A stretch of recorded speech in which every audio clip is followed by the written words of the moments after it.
ستارے جب بروج کو کراس کرتے ہیں، یعنی راشی کو کراس کرتے ہیں یا زوڈیک سائن کو کراس کرتے ہیں، تو ایک مخصوص اس کا اینگل بنتا ہے۔ جب ایک ستارہ دوسرے ستارے سے 120 ڈگری کا اینگل بناتا ہے تو اس پوزیشن کو تثلیث کہتے ہیں۔ اور قمر ایک ایسا اسٹار ہے جو کہ ہر ستارے سے مل کر ایک تثلیث،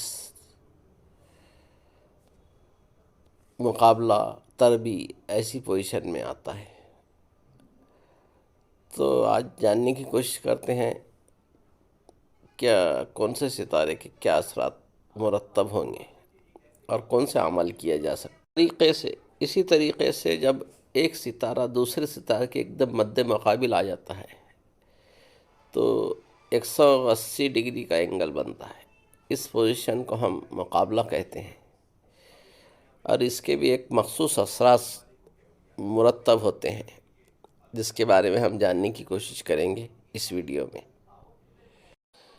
ایک اسٹار جب دوسرے اسٹار کے 90 ڈگری کا اینگل بناتا ہے اس پوزیشن کو ہم تربی کہتے ہیں،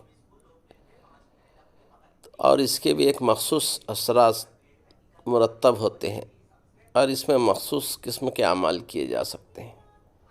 تو جاننے کی کوشش کریں گے آج۔ قمر مریخ کی جب تثلیث ہوتی ہے اس وقت خواب بندی اور دفاع حاسدان، یعنی دشمنوں کی حسد کرنے والوں کے لیے بندش کے اعمال کیے جا سکتے ہیں۔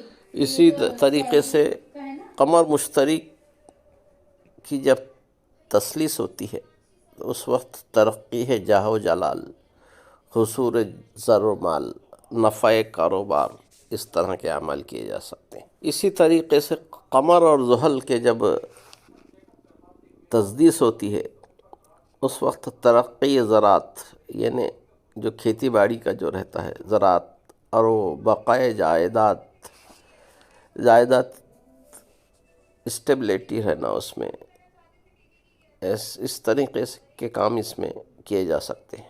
اسی طریقے سے قمر و زہرہ، ان کی جب تثلیث یا تسدیس ہوتی ہے اس وقت حب و تسخیر، مستورات، یعنی شادی بیاہ کے معاملات، اس طریقے کے معاملات اس میں کیے جا سکتے ہیں۔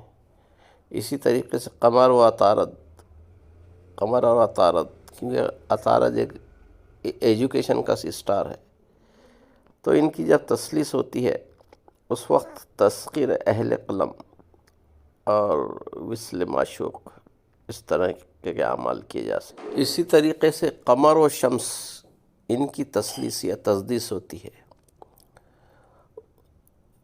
ان اوقات میں، اور یہ ان کا جو دورانیہ رہتا ہے، جتنے بھی میں بتا رہا ہوں اس کا دورانیہ 2 گھنٹے کا رہتا ہے، تو اس میں تسخیر عمرہ و حکام، مطلب آفیسرز وغیرہ کے لیے تسخیر، اس طریقے کے اعمال کیے جا سکتے ہیں۔